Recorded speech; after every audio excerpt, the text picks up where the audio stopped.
இலங்கையில் கடந்த மே மாதம் 341 உள்ளூராட்சி சபைகளுக்கு உறுப்பினர்களை தேர்ந்தெடுப்பதற்கான தேர்தல் நடைபெற்றது.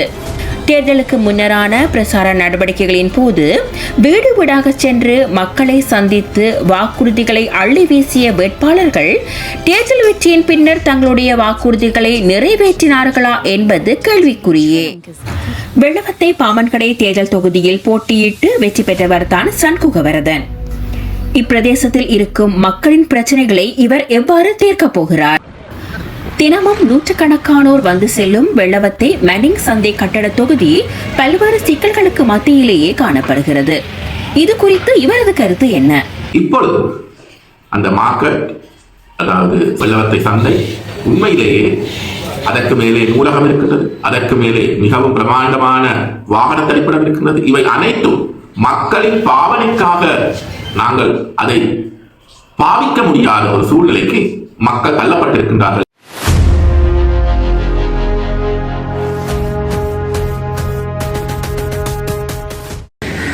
கிழமையில் 2-3 தடவை நாங்கள் மார்க்கெட்டுக்கு வந்து போகிறது.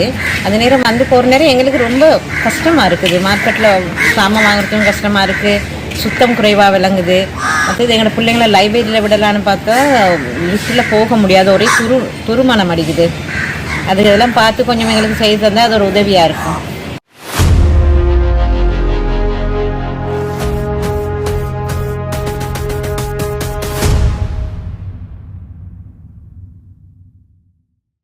வெள்ளவத்தை மார்க்கெட்டுக்கு மேலே 4வது மாடியில் அமைந்திருக்கின்றது. இந்த இடம் பொருத்தமான ஒரு இடமாக இருந்தும் நூலகத்தை தேடி வருபவர்களின் எண்ணிக்கை மிகவும் குறைவாக இருக்கிறது. அதுக்குரிய பாதை பிரச்சனையாக இருக்குது என்று பொதுமக்களால் கூறப்படுகின்றது. இந்த நூலகத்துக்கு சிங்கள ஆங்கில புத்தகங்கள் பெருமளவில் காணப்பட்ட போதிலும் தமிழ் புத்தகங்கள் மிகவும் குறைவாக காணப்படுகின்றது. ஒரு பெரும் பிரச்சனையாக இருக்கின்றது.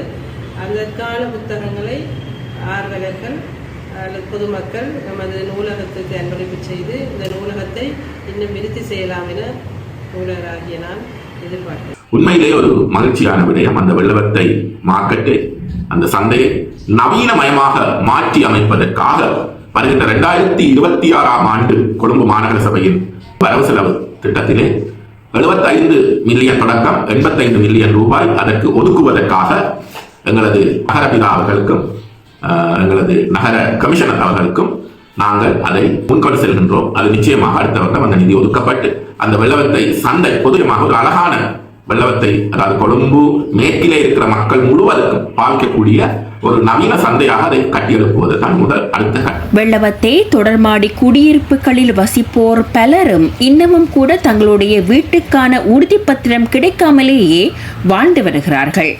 இவற்றில் 10-15 வருடங்களுக்கு முற்பட்ட காலங்களிலே, யுத்த காலம், யுத்தத்துக்கு முன்னரான காலம், யுத்தத்தின் பின்னரான பொருளாதார நெருக்கடியான இவ்வாறான தொடர் மாடி மனைகளுக்கு உறுதி இல்லாத ஒரு பிரச்சனை இருக்கு.